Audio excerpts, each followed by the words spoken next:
Magnitude 5.6 earthquake leaves at least 162 dead in Indonesia. The earthquake hit Indonesia's West Java province on Monday at 1:21 p.m. local time, according to local officials.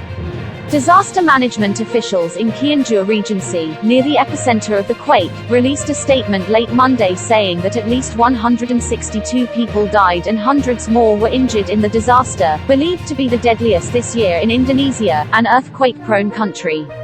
This marked a significant jump from figures released earlier in the day and reflected ongoing efforts to extract victims from the rubble.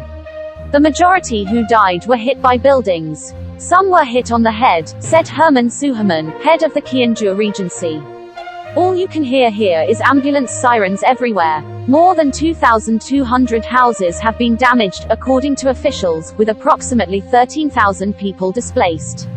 According to the U.S. Geological Survey, the quake occurred at a depth of only 6 miles, 10 kilometers, making it more devastating. Local television footage showed scenes of chaos as crowds of injured people, some bandaged and bleeding, rushed to hospitals and clinics for treatment. Some were transported in ambulances, but others, including young children, were brought in on motorcycles or carried in by relatives, witnesses said. Indonesia, located in the so-called Pacific Ring of Fire, a highly seismically active zone, where different plates on the Earth's crust meet and create a large number of earthquakes and volcanoes.